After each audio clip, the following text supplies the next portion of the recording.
Fabrice Caro, justement, dit Fab Caro. Je remets un petit peu, pour ceux qui n'étaient pas là tout à l'heure, mais Fab Caro, eh bien, c'est un auteur qui, depuis 20 ans, publie 1 à 2 livres par an. Et, donc, c'est quand même assez... voilà, on peut dire qu'il est quand même assez prolifique. Et c'est plutôt à la fois de la bande dessinée et du roman. Il fait les deux.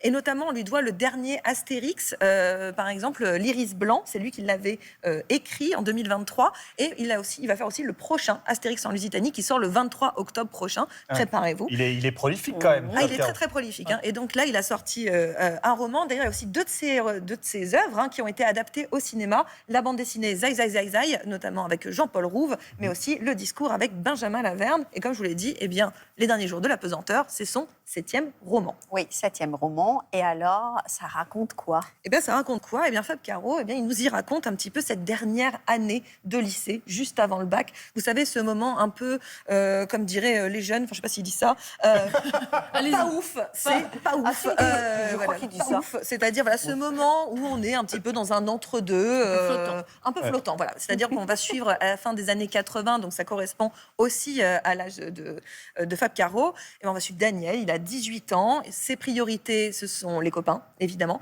les filles, évidemment, et aussi le bac, potentiellement. Enfin, en dernier recours. Au bout du tunnel. Voilà, c'est ça.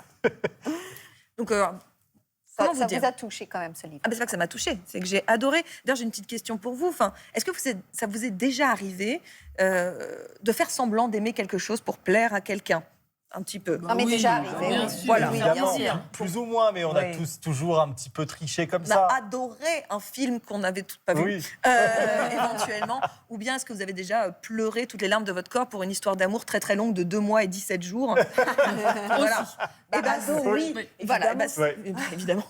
C'est un petit peu tout ça qu'on retrouve dans Les Derniers Jours de la Pesanteur, en fait. C'est-à-dire que moi, j'avais pas 18 ans dans les années 80, mais ça m'empêche pas tout à fait de me reconnaître en fait dans ce roman-là. Parce qu'en fait, c'est un bon bol de rire où il y a un petit peu tous nos petits ratages, tous nos petits moyens. Bref, c'est vraiment à la fois un petit goût de nostalgie, mais bon, pas trop quand même, parce que moi, l'acné, ça me manque pas des masses, pas beaucoup du tout. Bref, c'est disponible chez Gallimard, je vous le recommande très fortement. Nostalgie universelle. Et on reste dans la nostalgie d'ailleurs, parce que vous voulez nous présenter un autre livre, c'est ça? Exactement. Est-ce que vous connaissez Samuel?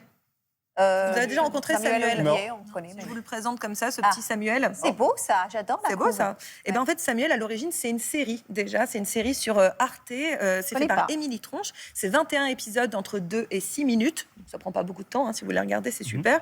Et ça raconte donc Samuel, il a 10 ans. Il écrit son journal. On est au début des années 2000. Vous savez, l'époque d'Idol et compagnie. Enfin voilà, on est plutôt fin boys band, début 2000.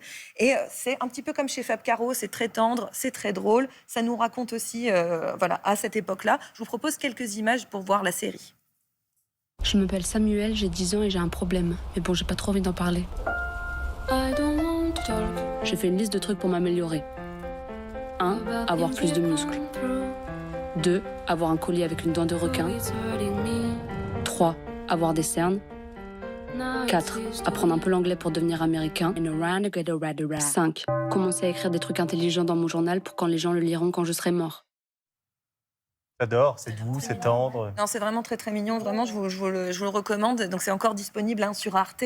Donc c'est sous format d'épisode, de 2 à 6 minutes, mais sinon vous pouvez vous faire l'intégrale, c'est 93 minutes à regarder d'un seul coup, parce qu'en fait, un épisode l'un à l'autre, en fait, à chaque fois on a le générique, à chaque fois on a le truc. Bon, je vous le déconseille un petit peu. Bref. Et c'est pour quel âge ça? C'est à partir de 12 ans, enfin 10-12 ans. Voilà. Après, il y a aussi beaucoup de références quand même au début des années 2000. Mais sinon, si vous n'avez pas envie de regarder la série, vous pouvez lire le livre, puisqu'il est sorti donc en mai dernier. C'est un très joli roman graphique d'Émilie Tronche. C'est vraiment, vraiment, vraiment génial. Je vous recommande vivement.